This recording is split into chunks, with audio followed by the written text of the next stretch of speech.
I have seen so much black men online referring to black women as black queens and sisters. And I'm like, bro, you ain't fooling no one. You're just trying to protect your brand. 1,000 degrees Celsius, I make MCs melt. Fuck my record label, I appear courtesy of myself. I'm really trying my hardest to condense this down as quickly as possible so people can comprehend what I'm saying without it being a long drawn out video. But like right now, I have seen so much black men online referring to black women as black queens and sisters. And I'm like, bro, you ain't fooling no one. The other phrase I'm hearing is protect black women. Can we just keep it real? A lot of you black men online, you're using GingaJay as a backdrop to kind of present yourself like you're a good black man. You're not protecting black women. You're just trying to protect your brand. Can we just be honest about that? And I recognize what you're doing. And you can be damn sure that black women recognize it too. That's just the first thing. On top of that, I'm also aware that in the real world, outside of the social media sphere and like among people we know, there are actually black women being abused by their baby dad, their partners, or all the rest of it. And it's happened to people I know as well. And there was a particular case where the guy doing it in the music industry, you know, and people were still taking pictures with this guy and they knew what he was doing because I've spoken to people about it. So again, I just hate seeing performative virtue signaling because it's not real. It's not. And I can assure you, the people that are actually going through these things, they know it's not real. You with me? It's the same thing as like all you guys saying Free Palestine, all you rappers. If you really believe that, how comes I haven't seen Low-Key doing no interludes on your skits and your albums? You're just saying it. The reason you don't want Low-Key on your album is because you know the record label that's paying for your album to be published is not going to have that. You know this because you don't want it to affect your brand. You see where I'm going with this? People aren't protecting black women. They're not protecting their beliefs. They're protecting their brand. They have found a position within this system that works for them and they want to protect it. And I kind of get it. But what I don't like is when you start this virtue signaling and act like you're for the people and all the rest of it. You're playing the game just like everybody else. You know what I mean? But you're doing it at the expense of someone else and making it seem that you're holier than thou. I don't rate it. And the people involved in these cases, like that are actually experiencing these things, they don't rate it either because they can see through it. So why am I making this video? Well, the reason I'm making it is because, as you know, I started to work on a skit where I was going to be doing a comedic version, animated version of GingaJay. And that would be me basically showing a cartoon version of him, but we're going to be cussing him out. A bit like how you've got the Boondocks taking the mick out of Tyler Perry, BET, R. Kelly, lots of different social issues the Boondocks would cover and doing it in a comedic way, but bringing light to it, even down to the Obama election. I remember there was an episode of the Boondocks addressing that. And it was funny, but it did highlight an issue. So that's what I was going for, or that's what I am going for when it comes to Here's What I'm Saying. Similar to the other cartoon, not cartoon, but the puppet show called Splitting Image. I'm giving away my age a little bit now. So those of you that remember Splitting Image, I was going for that kind of shock value, but at the same time addressing an issue, because that's what I believe comedy is for, especially when you've got a medium like animation. But, you know, when it comes to, say, addressing people like Kemi Badenoch, Keir Starmer, Tommy Robinson, obviously GingaJay, all kinds of things, like that's what I would be using this platform for. So it would have been perfect in this case. But let me explain to you why I decided to not do it in the end. The reason I didn't do it was because in the end, what I realized is when you're doing animation, it's very time consuming, as you know. There's a lot of drawing, there's a lot of planning, you got to do the line work, the colouring and all the rest of it. You guys seen what I do, you've seen the animated work I do. So, and you know that it takes some time. This isn't no AI thing that gets made like in a minute. You can't turn out an animated clip or animated content as quickly as you can a video like this. or a podcast. It's pretty straightforward when you're doing those things. You just sit in front of a camera and say whatever. That's why there were so many people reacting to the clip without actually spending time to research, because they're putting out more videos than they're actually consuming content to know what they're talking about. It's like talking more than you're reading. You with me? So upon doing the animation in the background, I would usually listen to music or I'd watch a TV show. In this case, I would be watching more content related to the subject of GingaJay. I'm hearing lots of people make reactions, and I'm also watching the entire clip of Backchat London where they're talking to GingaJay. And I'm actually picking up on some of his story, which is quite interesting. But what I also noticed, and which I did not appreciate, is when he was starting to open up about himself and say his story, people were digging into him. The women were doing that. They were digging into him, saying all sorts of things, trying to get a reaction out of him. And I think that was wrong. I don't think that's right. And that's one of the reasons that many men don't do as people ask, open up. Because if you're going to get antagonized for opening up about something, about your personal life, then what do you expect? Of course, you're going to get a reaction. Now, again, let me just make this clear, even though I shouldn't have to, but I know someone will try and say this. I am not defending GingaJay. And as I said at the beginning of the video, I was ready to make an animated clip mocking the F out of him. I mean, I made a phrase called the ginger minge is moving cringe. So straight away, you know what side of the fence I am on in this subject. But someone without the comprehension skills will misinterpret that. Either way, I'm saying this because once I saw how they were antagonizing GingaJay, I was like, yo, that's happened to me before. You'll be trying to reason with someone, but rather than them listen to what you're saying, they use it as a point to pick holes in your personal life. Oh, so did you like ask him mad personal stuff? And I don't think that's cool. Like, what do you think?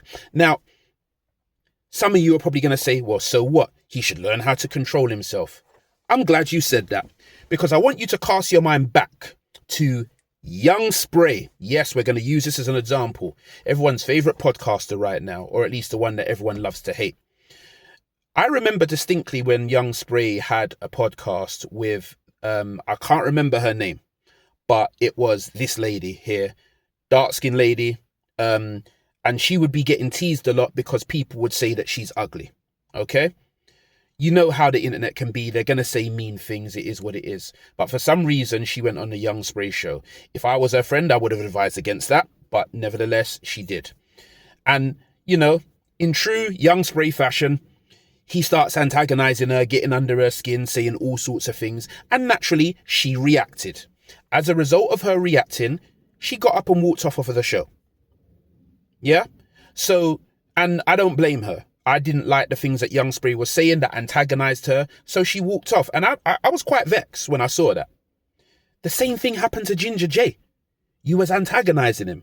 But again, I've got to say, in the case of the girl I just mentioned, as well as GingaJay, I don't know what you was expecting going on a show like Backchat London or Young Spray show. Like, what was you really expecting? Like, you're going to get antagonized. It is what it is. That's not a place for intelligent dialogue. Although there have been sometimes Young Spray has had some conversations on there, more like when Cream was there, but I digress. My point is that you're not going to get intelligent dialogue being on these platforms. So GingaJay, you kind of brought that one on yourself, even though you got antagonized, and I do feel it for you in that case, but that's what's going to happen there. Having said that, this is the point I'm making when it comes to how people react. You don't get to antagonize someone and then criticize them for their reaction. You understand what I'm saying to you? Because different people are going to react differently. In the case of my girl, she walked off the show. In the case of GingaJay, he decided to say some, inflammatory comments about black women, which I did not like. But at the same time, you can't antagonize people like that and not expect a reaction. A lot of the guys I'm noticing as well, they're saying stuff like, oh, you know what? He shouldn't have done that. He should have done this. And I would have done. You don't know what you would have done if you were there. You have no idea what you would have done if that were you. Because at the end of the day, once people learn your story and you've opened up to them, they might start picking at it in a certain type of way that gets under your skin. You have no idea how you would react. Anything you're saying is just conjecture at that point. So miss me with this idea that you would have been so stoic and on point if you were on there. Because if that were the case, If that were the case, yeah, there would be a general rule of how everyone reacts. Some people might react in terms of walking off the show like my girl. Some people might cuss you out. Some people might cry. Some people might just go quiet. Some people might fight. Some people might bruck up all the podcast equipment. Some people might go quiet and then do something to you later. Like, some people might just make a reaction video. There's no telling how people would react. Which draws me to another point. There's two podcasters, YouTubers, that were talking about this subject. One of them was on the Backchat London panel. And it's like, he did a reaction to them and he started talking about them and blah, blah, blah, blah, blah. Long story short, they're arguing, going back and forth, sending videos to each other. And then it gets to the point where one of them says to the other, suck your mum, SYM. Now, bear in mind, they're saying this in videos. They're not face-to-face saying this. So the other guy who got said that to him in the video, he reacted. He said, all right, cool. Like, watch when I see you. Like, at this stage, they're talking about meeting up in a park to go and fight. We're grown-ups, man. Like, why are we meeting up to fight people over something someone said on a video? Once you put a video out, you're going to get a reaction. You just need to deal with that. Otherwise, don't put it out. You know? Which could go the same to GingaJay. He's dealing with the consequences now. He put out what he put out. You should know the consequences. This is what it is. But when it comes to these two guys I'm talking about, they're talking about meeting up just because of a comment about suck your mum. Full disclosure, I can't tell someone how to react to when they're being told something like that about their mother. He did mention that his mum's passed away, RIP, sorry to hear that. And I know how that feels because I lost my mum too. So I would say I don't know how I'd react either. But what I can say, premeditated in terms of arranging to fight, that's not it. Because you don't know what the next person's going to be on when they try to do that, when they meet up with you. They're getting on like, say, yeah, let's just us two, let's just meet and fight. You don't know the next person's going to stick to that. Like, you know what I'm saying? Like, so that's why I would say drop that one out. But again, that's my advice. But I don't fully know what I would do if I was really him. You with what I'm trying to say? But then again, I wouldn't have necessarily made the video I did addressing my man. You get what I'm trying to say? So everyone's in a different situation, really. But the other reason I'm saying that man them shouldn't really be going down that road is because I'm sure you're aware in America, I can't remember the names of these dudes, but I'll show pictures. These two, YouTubers, not even that big of YouTubers, by the way. They had some disagreement online. You know what ended up happening? My man gave his location about where he was, saying, yeah, we're out here doing this or whatever. Like, just chilling. Him and his wife. The other podcaster came and shot him and his wife. Dead. He's in jail now. This is in America. Do you see what I'm saying, where this online thing's going? And it goes back to what I'm saying about people's reaction. You don't know what your reaction will be, but this podcasting thing is taking it to a level now where people want to react like that, where they want to shoot people. So there you go. Different people react to different things. You know what I'm saying? Like when I lost my mum, I reacted a certain type of way. It was at a young age. When one of my cousins lost his mum, he reacted a different way from I did. Everyone's different. The point is, you don't get to choose what the reaction is going to be. You with me? So with that being said, that is why I decided against putting out the video with the cartoon version of GingaJay.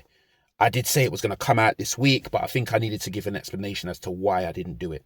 So I've shown a couple clips of what it would have looked like and how it would have been, but I don't think it would have done anything positive. It may have been funny to some people, but again, like I said, because I started seeing the full context of how it was being spoken to, I could kind of see why he got infuriated, you know? So yeah, again, not saying I agree with what he said, because I don't. I even have to keep saying that a million times because I know people's got a short attention span, but I just weren't with it. But this is another thing I will say. This is one of the reasons why certain men, myself included, don't always open up like that, because we don't know how what we open up about might be used against us to trigger us. Last point I'm going to make though. If you're cancelling GingaJay, fine. That's up to you. That's your prerogative. But I'm not sure why Backchat London hasn't been cancelled already. Because, I mean, we've all known what that platform's about. But it kind of reminds me of like some of my people in America.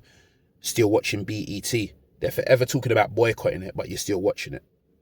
You with me? Like, what are we doing here? How are you boycotting the show, but then every year you're still talking it because you're not boycotting it? A bit like the NFL after Kevin Kaepernick took the knee. Everyone was going on that they was going to stop watching the NFL. Now you're back to watching it, going into mad, intricate details about Russell Wilson and all sorts. So you never boycotted anything. You can't even keep the discipline to do that. So, yeah, it's mad. Oh, yeah, one last point. You roadman podcasters, I get it. You're turning your life around. You're doing whatever. But can I just make it very clear? You do not speak for all of us. You do not speak for the black community, even though there isn't one, but you get my point. You don't speak for us. You might think you do. And I know some of you are going on a podcast tour right now, trying to post up clips, and you're trying to, show the whole world, hey, black women, look at me. I support you. I protect you. You're protecting your brand. That's what you're protecting. And I'm telling you right now, black women are quite intelligent. They study all sorts of things, particularly stuff like psychology and sociology. They know you're virtue signaling. They know. I promise you, they know. And when you're doing all this virtue signaling, the man them are recognizing this. And we're like, so don't alienate one group of people, black men in this case, just to pander to black women, and vice versa. How about you be a bit more objective and see what's going on? Anyway, that's my message for the day. Take that as you will. My stance on these things pretty much speaks for itself in terms of my actions and my life in the real world and the work I do. I'm out. 1,000 degrees Celsius, I make MCs melt. Fuck my record label, I appear courtesy of myself. Bumbo clot, I want to them die.